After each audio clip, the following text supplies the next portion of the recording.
欢迎继续收看《美读新闻》。印尼土生华人图书博物馆创办人阿兹米表示，有数百名鲜为人知的印尼华裔英雄，在印尼独立历史上留下了无法磨灭的足迹。接下来，我们就通过他的讲述来重温历史。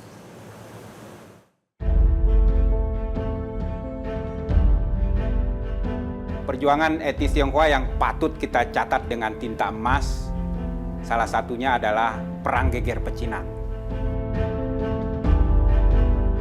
Perang ini juga dalam beberapa naskah disebut perang jihad. Padahal pemimpinnya sebagian orang Tionghoa yang bukan Islam. Bayangkan rasa persaudaraan tercipta seperti itu.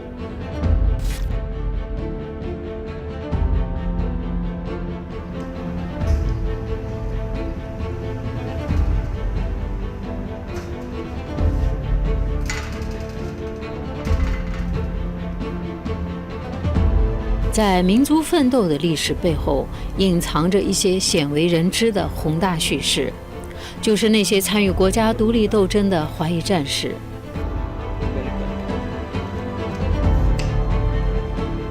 Perjuangan etnis Tionghoa yang patut kita catat dengan tinta emas, salah satunya adalah Perang Geger Pecinan. Itu terjadi pada tahun 1740 sampai 1743. Jadi waktu itu masih VOC, Kompeni Belanda, menduduki Nusantara. Orang Tionghoa berkoalisi dengan tentara Jawa Mataram menghadapi Kompeni Belanda. Perang itu berlangsung cukup lama, 3 tahun lebih. Dari mulai Jakarta atau Batavia saat itu, menyisir utara Pulau Jawa, sampai ke Jawa Timur. Masuk ke arah Mataram ya, ke tengah Surakarta.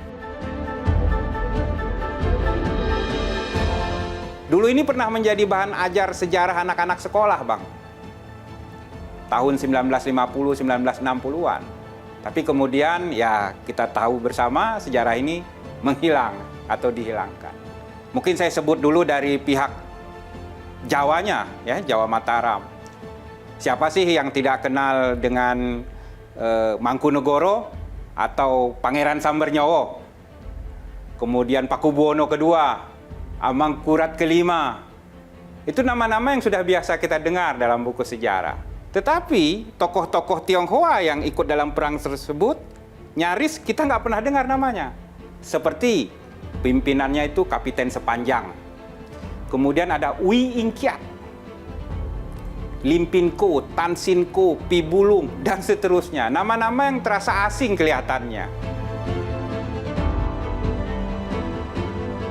Wi Ingkiat itu beliau adalah sosok bupati dari Lasem. Diangkat oleh Pakubuwono II sekitar tahun 1727. 2 kali berperang. Perang Geger Pecinan ini. Lalu 1750 beliau bersama sahabatnya Raden Panji Margono dan seorang kiai, Kiai Ali Badawi, itu menyerang markas Belanda di Rembang. Wi Ingkiat dan Margono gugur dalam peperangan tersebut. Masyarakat Lasem itu mendirikan semacam kelenteng untuk memperingati gugurnya beliau. Namanya Gyo Ing Bio kalau saya tidak salah ya. Belanda pada saat itu masih VOC ya, company ya.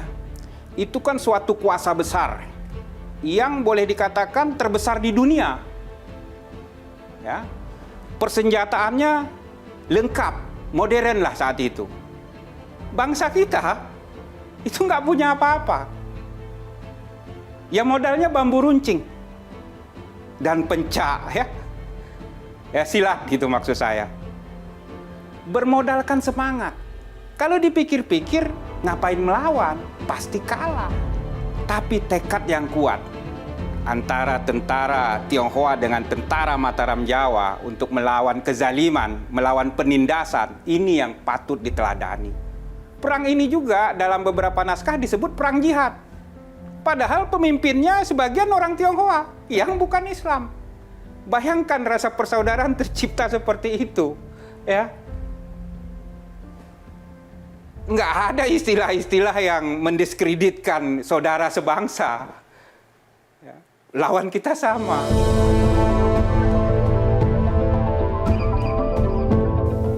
数百年后，这种热情再次回荡。中国的革命激励了印尼人民奋起反抗荷兰的殖民统治。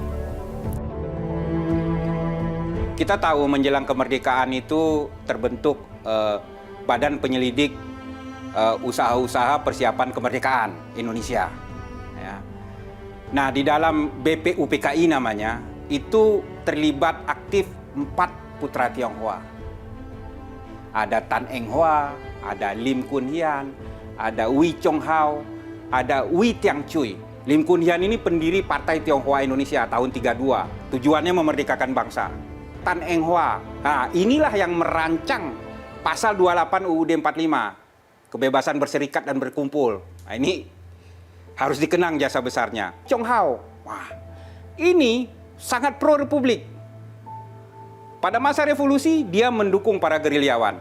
Ini putra dari Wee Tiong Ham, orang termasuk terkaya di Asia, ya, Raja Gula. Nah, yang terakhir Wee Tiang Chui. Ini juga nggak kalah hebatnya. Dia pimpinan redaksi Hongpo dan ketua Serikat Rahasia Ho Hap. Nah, ketika BPUPKI ini dibubarkan kan dibentuk PPKI, Panitia Persiapan Kemerdekaan Indonesia. Nah, ada lagi satu tokoh Tionghoa yang masuk, Yap Chuan Bing. Beliau sangat gigih mengajak orang-orang Tionghoa terlibat aktif pada masa revolusi ya, sebagai satu bangsa. Tapi beliau menjadi korban pada kerusuhan Mei 63 di Bandung.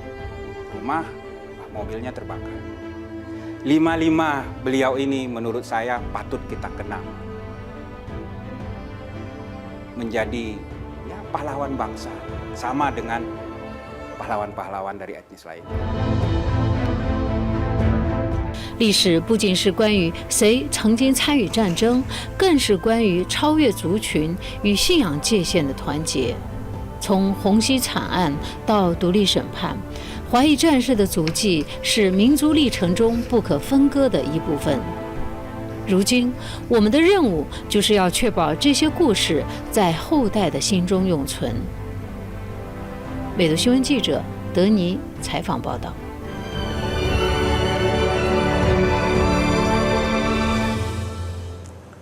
Jelajahi cara baru mendapatkan informasi. Download Metro TV Extend sekarang.